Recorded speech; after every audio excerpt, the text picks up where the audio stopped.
अनाज का व्यापारी बोला कि कल मैं एक धनी व्यक्ति की पुत्री के विवाह में गया था। नगर के बहुत से प्रतिष्ठित व्यक्ति उसमें शामिल थे। शादी की रस्में पूरी होने पर दावत हुई और नाना प्रकार के व्यंजन परोसे गए। एक थाल में एक मसालेदार स्वादिष्ट लहसुन का व्यंजन रखा था जिन्हें उठा उठा कर हर आदमी रुचिपूर्वक खा रहा था, किंतु एक आदमी उसे नहीं खाता था। पूछने पर उसने बताया कि मैंने एक बार लहसुन के कारण ऐसा घोर कष्ट उठाया कि अभी तक नहीं भूला।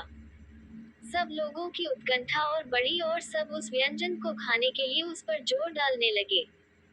गृहस्वामी ने कहा कि यदि आप इसे नहीं खाएंगे तो मैं समझूंगा कि मेरे अन्न का आपने निरादर किया है।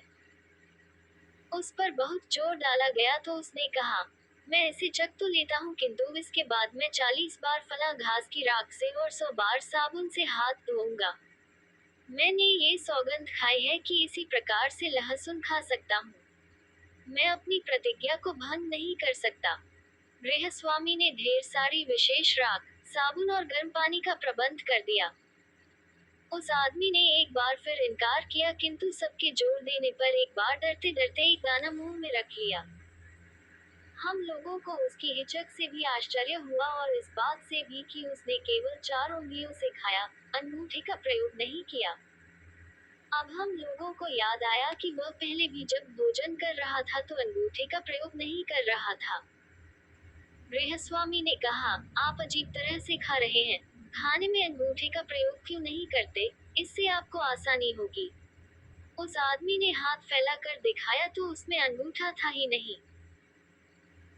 गृहस्वामी तथा अन्य अतिथियों ने पूछा कि आपके अंगूठे का क्या हुआ तो वह बोला कि मुझ पर एक बार ऐसी मुसीबत पड़ी जिसे कहना मुश्किल है।